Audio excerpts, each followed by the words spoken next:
Hi there, this is David Dyer again, and I'd like to take a few minutes here to do a quick video about why the lake of fire is not the same as outer darkness. Many people associate the two. When they read about people being cast into outer darkness, they assume that they are being cast into the lake of fire. But these two places are not the same. Certain people are cast into outer darkness at the beginning of the millennium.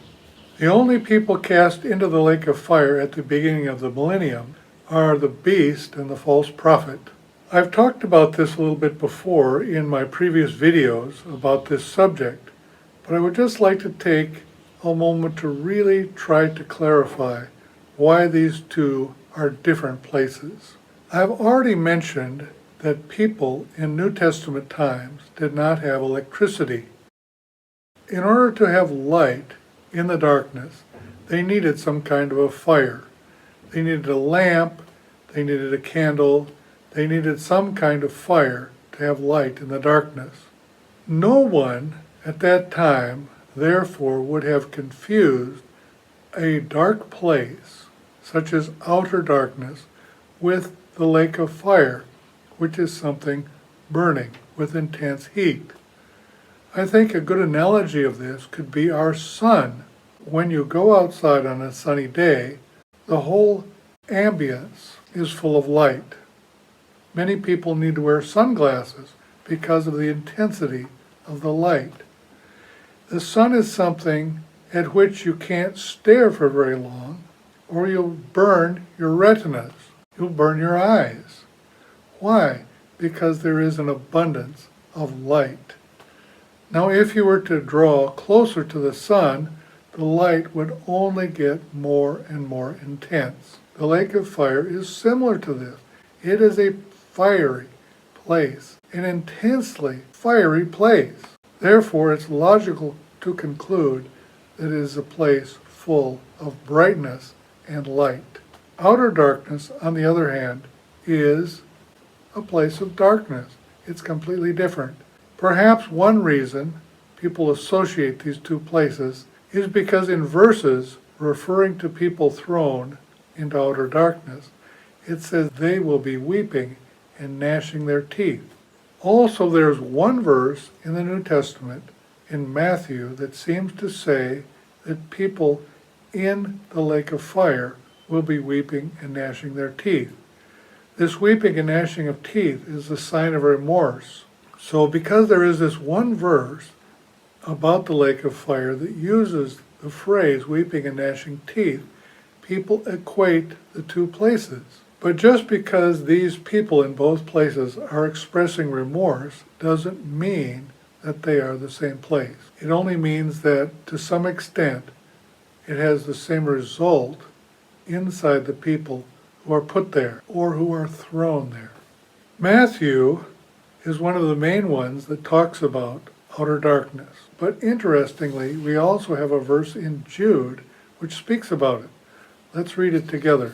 In Jude, starting at verse 4, we read about certain men who have crept in secretly. Crept in where? Crept into the church, obviously. Even those who are already written about from ancient times, who will suffer the coming punishment. They're ungodly men, they distort the grace of God, do unclean sexual behavior, they refuse the rulership of God over them. They are right there in your midst like hidden reefs, fearlessly serving themselves. It goes on, clouds without rain, autumn trees without fruit, twice dead.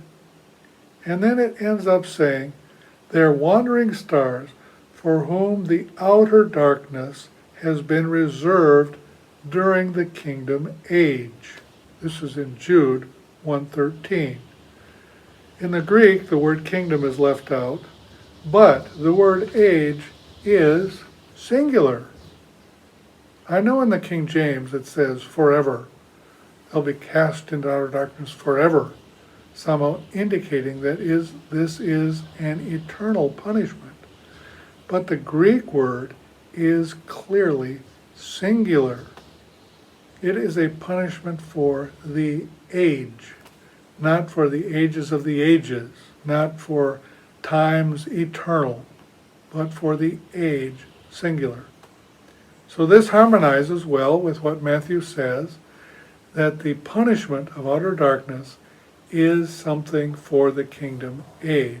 Why is this important for us to understand?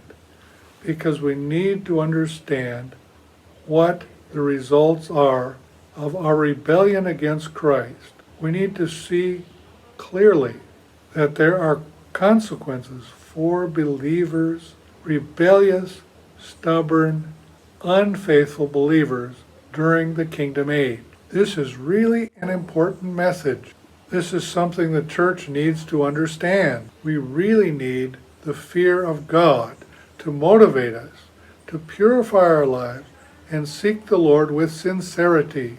Being human beings, naturally speaking, if there are no consequences for our errors and our sins, then it's pretty easy to justify them and continue on doing them.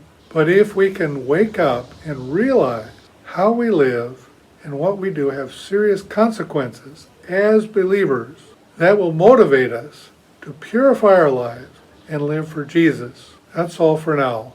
May God bless you. Amen.